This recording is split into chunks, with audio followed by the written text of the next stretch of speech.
Request dari Kak Novita Elia Wardani. Min, bahas soal tonisitas lagi dong. Boleh? Oh iya, dalam rangka pencapaian 100 subscriber, hehehe. Dan 1 tahun lebih channel Apoteker Review, di akhir video kita akan review announcement yang menarik buat rekan-rekan. Jadi pastikan rekan-rekan tetap stay sampai akhir video ya. Oke, tanpa panjang lebar lagi, mari kita mulai pembahasannya. Pertama, soal yang akan kita bahas adalah soal tonisitas yang menggunakan metode penurunan titik beku. Pada soal ini disebutkan akan dibuat sediaan injeksi dengan formulasi iosiamin sulfat 0,3% dengan delta TF 0,08 derajat Celcius pada 10 ml larutan isotonis. Berapa NaCl yang harus ditambahkan agar larutan menjadi isotonis? Penyelesaiannya adalah sebagai berikut. Persen konsentrasi NaCl sama dengan 0,52 dikurang delta TF zat 1 dikali konsentrasi zat 1 dibagi delta TF NaCl. Kemudian kita masukkan angkanya menjadi 0,52 dikurang 0,08 dikali 0,3 dibagi 0,576. Yang kemudian kita dapat nilai penurunan titik beku zat 1 adalah 0,024. Dan setelah dikurang diperoleh 0,496 dibagi 0,576 dan hasilnya adalah 0,861% berat per volume. Kemudian kita hitung beratnya dengan mengalikannya dengan volume larutan yaitu 10 mili dan diperoleh berat NaCl yang diperlukan agar larutan menjadi isotonis adalah 0,086 gram atau 86,11 mg sehingga jawabannya adalah B 0,086. Nah, sebenarnya secara garis besar, cara perhitungan tonisitas ini sudah dibahas di video yang ada di kanan atas ini ya. Tapi tidak ada salahnya juga untuk kita review lagi materinya. Karena dengan mereview, kita pasti makin tahu. Close. Nah, selain kita review ulang materinya, kita juga perlu membahas mengapa perhitungan tonisitas ini sering keliru penafsiran cara perhitungannya. Karena rekan-rekan pasti pusing dan bingung saat mencari rumus perhitungan tonisitas di Google. Iya, kalau nyarinya yang bahasa Indonesia. Kalau yang bahasa Inggris sakit kepala ya. Semoga enggak ya rekan-rekan. Oke, sebelumnya mari kita bahas terlebih dahulu prinsip dari perhitungan tonisitas pada slide berikut ini. Yang pertama, lazimnya perhitungan tonisitas dilakukan untuk sediaan steril atau pemberian obat dengan rute tertentu. Dan sebagaimana yang telah kita ketahui juga bahwa pelarut yang digunakan untuk sediaan tersebut adalah air suling atau aquades, yang kandungan mineral hingga pirogennya sudah benar-benar hilang. Nah, dalam kimia juga, air suling atau air murni ini memiliki titik beku pada suhu 0 derajat Celcius. Namun sayangnya pada perjalanannya, pemberian obat menggunakan pelarut aquades ini dapat menyebabkan lesi atau luka pada sel jaringan yang selanjutnya kita kenal dengan istilah swelling atau penggembungan sel yang menyebabkan sel mengalami sitolisis atau pecah. Sehingga dilakukanlah beberapa penelitian dan barulah diketahui bahwa ternyata terdapat perbedaan antara titik beku aquades dengan titik beku cairan tubuh, di mana cairan tubuh memiliki titik beku pada suhu minus 0,52 derajat Celcius. Nah, perbedaan 0,52 derajat Celcius ini selanjutnya dijadikan patokan untuk membuat sediaan steril, sehingga tonisitas sediaan harus diturunkan titik bekunya hingga minus 0,52 derajat Celcius. Nah, bagaimana caranya? Singkat cerita, terdapat hubungan antara tonisitas dengan suhu melalui rumus PV-nRT, di mana nilai P atau tekanan adalah nilai tonisitas. Sehingga selanjutnya tonisitas dikenal dengan tekanan osmotik, dan cairan yang memiliki tekanan osmotik yang sama dengan cairan tubuh disebut isotonis. Dan untuk mencapai larutan yang isotonis, digunakanlah NaCl dengan penurunan titik beku sebesar minus 0,576 derajat Celcius untuk 1% konsentrasi NaCl. Begitu rekan-rekan. Namun perhitungan menggunakan rumus PV-nRT ini tidak terlalu praktis dan terlalu rumit penggunaannya untuk perhitungan tonisitas sediaan, sehingga digunakanlah cara cepat dengan hasil yang sama untuk perhitungan tonisitas dari buku legend yang rekan-rekan semua pasti sudah familiar, yaitu familiar kan? Hehehe. Sayangnya banyak yang salah menafsirkan susunan dari rumus ini, sehingga tidak heran untuk satu soal yang sama, rekan-rekan dapat memperoleh hasil yang berbeda, bahkan tidak ada jawaban di soalnya. Nah, komponen dari rumus ini sebenarnya adalah seperti ini. delta TF NaCl dikali persen konsentrasi NaCl ditambah delta TF zat N dikali persen konsentrasi zat N sama dengan delta TF cairan tubuh. Prinsipnya adalah setiap zat obat yang dibuat sediaan steril lazimnya dibuat dalam bentuk garam, dan zat obat yang berbentuk garam tersebut dapat menurunkan titik beku dari sediaan steril tersebut. Hanya saja variabel konsentrasi dari zat obat tersebut tidak dapat kita rubah-rubah atau kita otak-atik karena berhubungan dengan kadar terapeutik. Sehingga disinilah peran NaCl untuk mengcover selisih dari tonisitas sediaan obat dengan tonisitas cairan tubuh. Oleh karena itu, berapapun banyaknya zat yang digunakan dalam sediaan tersebut, perhitungan penurunan titik beku larutan tersebut harus sama dengan penurunan titik beku cairan tubuh. Nah, jadi setelah menonton video ini, harapannya adalah rekan-rekan tidak lagi mengatakan 0,52-nya ketentuan lah, B2-nya penurunan titik beku air lah, apalagi di akhir rumus PTB yang ini, rekan-rekan masih mengalihkan hasilnya dengan 0,9%. Itu mah udah beda server ya rekan-rekan, udah nggak relevan. Jadi pastikan rumus yang rekan-rekan tulis di catatan nanti, itu rumus yang ini ya, hehehe. Nah, terus 0,9% yang biasa kita temui di soal tonisitas itu apa? 0,9% tersebut adalah nilai konsentrasi NaCl pada kondisi isotonis. Untuk pembahasan lengkapnya, mari kita lihat soal berikut ini.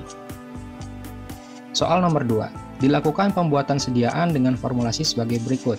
Prokain HCl 1 gram dengan ekuivalensi 1% 0,24, korbutanol 0,5 gram dengan ekuivalensi 1% 0,18, ditambahkan NaCl hingga isotonis pada 100 ml larutan Aquades.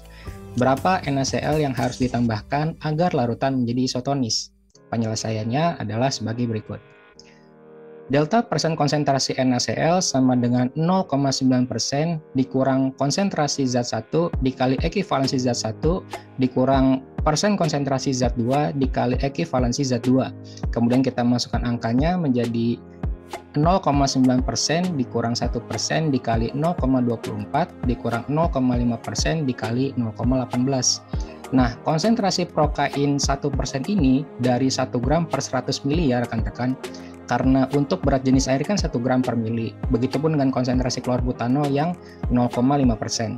Lalu kita kalikan angka yang ada di dalam kurung dan didapat 0,9% dikurang 0,24% dikurang 0,09%. Sehingga delta persen konsentrasi NaCl yang perlu ditambahkan adalah 0,57% berat per volume larutan.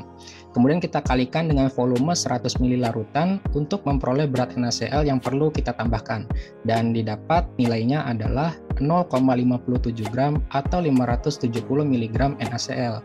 Sehingga jawabannya adalah C, 0,57 gram. Nah, mungkin sampai sini rekan-rekan bertanya, Min, kok caranya beda dari yang biasanya? Jawabannya nggak berbeda sama sekali kok. Sebagaimana yang sudah dijelaskan sebelumnya, bahwa kebingungan kita untuk belajar rumus tonisitas itu karena banyak salah penafsiran tentang komponen rumus yang biasanya kita gunakan. Untuk lebih jelasnya, kita langsung bahas prinsip perhitungannya aja ya. Pertama, prinsip perhitungan dari metode ekuivalensi NaCl adalah penyetaraan terhadap penurunan titik beku NaCl pada keadaan isotonis, yang rumusnya adalah delta TF NaCl dikali persen konsentrasi NaCl sama dengan delta TF cairan tubuh. Nah, apa maksud dari rumus ini?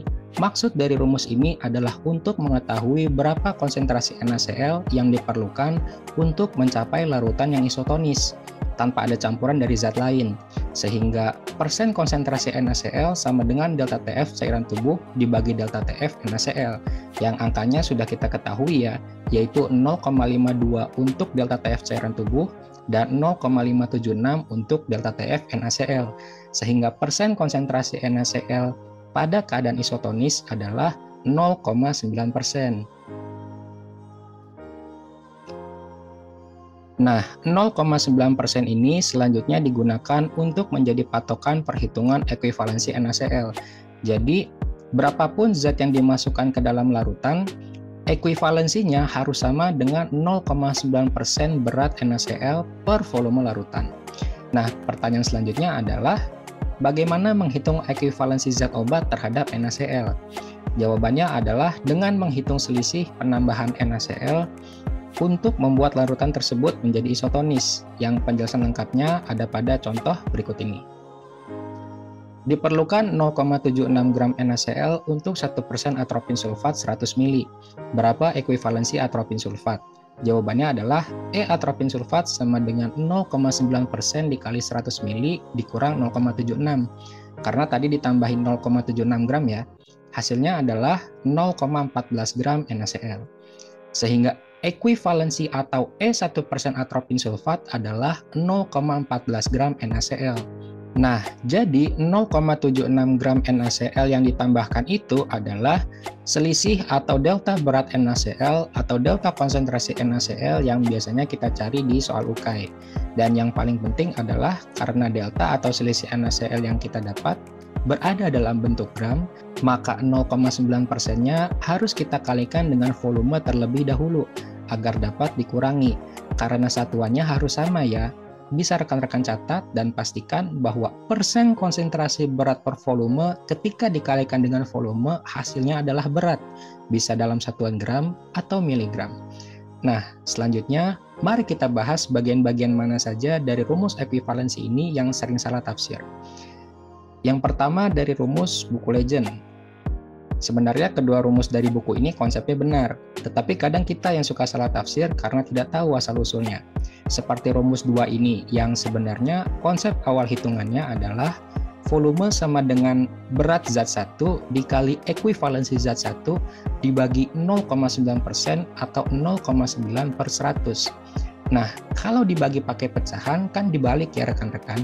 Jadinya berat zat 1 dikali ekuivalensi zat 1 dikali 100 per 0,9. Dan 100 per 0,9 ini adalah 111,11. Jadi yang ditekankan adalah 111,11 itu hasil bagi dari 100 per 0,9, bukan tetapan. Kesalahan ini sering kali ditemui pada perhitungan ekuivalensi, yang sebenarnya minor tapi fatal perhitungannya. Meskipun memang soal yang mencari volume larutan ini memang agak jarang keluar di soal UKAI, karena biasanya volumenya sudah diketahui. Selanjutnya, salah tafsir yang cukup mengganggu sebenarnya adalah dari rumus 3 ini.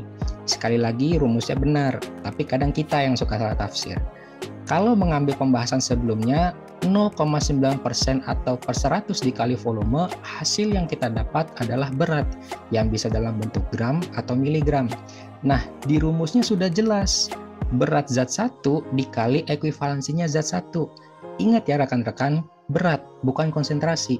Seperti contoh di bawah ini. Kalau cara rekan-rekan menyelesaikan contoh soal ini dengan cara seperti ini, segera perbarui catatan rekan-rekan, karena cara ini salah ya. Kenapa bisa salah? Untuk pertanyaan ini saya kembalikan lagi ke rekan-rekan. Tetapi yang jelas adalah cara yang benar bisa melalui dua cara, yang ini atau yang ini. Nah, selain itu, rumus 2 dan rumus 3 ini hanya bisa digunakan untuk NaCl sebagai tonicity modifier-nya atau yang nge-cover tonisitas yang kurang. Sementara mungkin rekan-rekan pernah menemui soal yang NaCl-nya diganti dengan zat lain. Nah, penggantian NaCl dengan zat lain ini ada tekniknya sendiri. Ini juga salah satu kesalahan yang sering terjadi ketika kita melakukan perhitungan tonisitas. Tetapi sebelum kita bahas rumusnya, kita bahas dulu cara yang aman untuk menghitung tonisitas menggunakan metode ekuivalensi. Yang pertama, jika rekan-rekan ingin mencari jumlah NaCl yang perlu ditambahkan ke dalam larutan, ada baiknya rekan-rekan menggunakan cara yang ini, yaitu delta persen konsentrasi NaCl sama dengan 0,9% dikurang persen konsentrasi zat 1 dikali ekuivalensi zat 1 dikurang persen konsentrasi zat 2 dikali ekuivalensi zat 2. Kalau ada 3 zat, berarti ada lagi, dikurang persen konsentrasi zat 3 dikali ekuivalensi zat 3, dan begitu seterusnya. Dan di sini kita menghitung persen larutannya dulu, karena biasanya formulasi di soal bentuknya dalam bentuk persen. Selanjutnya, jika kita sudah mendapat nilai persen dari delta NaCl yang dicari, barulah kita dapat mengalihkannya dengan volume larutan untuk mendapatkan berat. Dan katakanlah ternyata zat dalam formulasi di soal dalam bentuk berat semua, bukan konsentrasi. Maka yang perlu dikali hanya 0,9%-nya aja dengan volume larutan. Setelah itu, baru dicari selisihnya. Yang jelas dan harus terus diingat, total ekuivalensi larutannya harus 0,9%. Tidak boleh kurang, tidak boleh lebih. Lalu bagaimana jika NaCl diganti zat lain seperti asam borat misalnya?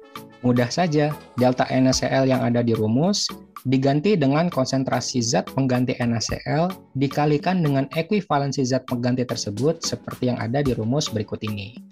Nah, bagaimana? Rekan-rekan makin tahu kan soal tonisitas? Itulah pentingnya untuk kita agar selalu mereview materi yang telah kita pelajari. Sebagai penutup, mari kita bahas ringkasan materi pada video kali ini. Ringkasan yang pertama dari perhitungan delta TF. Yang perlu diingat adalah pada perhitungan ini, berapapun zat yang dimasukkan ke dalam larutan, total penurunan titik bekunya harus sama dengan 0,52. Dan yang kedua, jangan sampai lengah terhadap satuan nilai persen yang ada di tanda delta TF. Karena perhitungan yang menggunakan delta TF 0,5% sangat berpotensi memiliki hasil yang berbeda dengan perhitungan yang menggunakan delta TF 1%. Begitupun dengan delta TF 2%, 5%, dan seterusnya. Kemudian ringkasan yang kedua hampir sama dengan rumus delta TF. Berapapun zat yang dimasukkan ke dalam larutan, ekuivalensinya harus sama dengan 0,9% berat per volume larutan. Kemudian perhatikan nilai persen yang ada di tanda E ekuivalensi. Karena perhitungan yang menggunakan E 0,5%, hasil perhitungannya berpotensi berbeda dengan perhitungan yang menggunakan E 1%, 3%, 5%, dan seterusnya. Kemudian, apabila NaCl diganti dengan zat lain, rekan-rekan dapat mengganti delta NaCl-nya menjadi konsentrasi zat pengganti dikalikan dengan delta TF-nya untuk PTB atau ekuivalensinya untuk metode ekuivalensi NaCl. Begitu rekan-rekan. Oh iya, untuk perhitungan menggunakan metode LISO dan PVNRT, kita bahas di video yang lain ya, karena pembahasannya lebih panjang lagi. Hehehe. Oke, sip, mantap.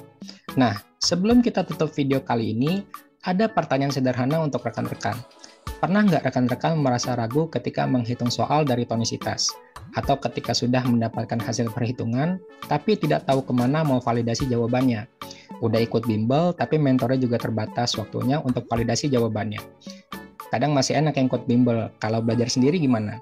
Kalau iya, Apoteker Review punya solusi yang dapat mempermudah rekan-rekan untuk belajar tonisitas dan dapat meminimalkan rekan-rekan bertemu dengan pembahasan soal yang tidak tepat.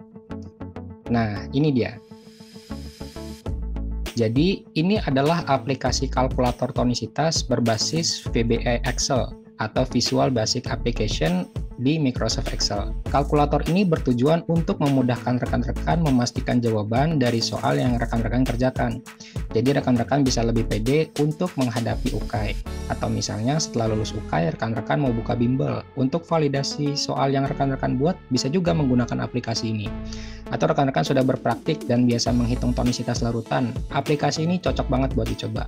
Untuk cara penggunaannya, pertama rekan-rekan enable dulu makro di Excel-nya dengan cara klik enable content.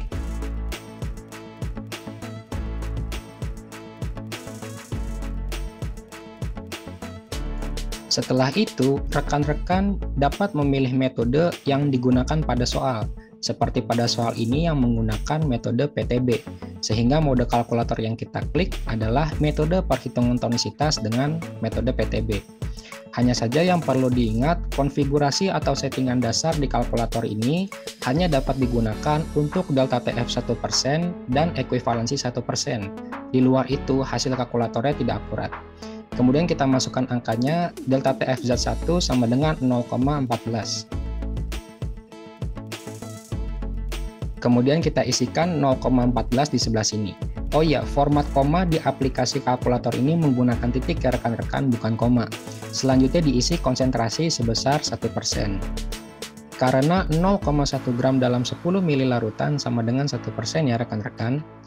Kemudian kita isikan volumenya dalam bentuk mililiter, yaitu 10 ml.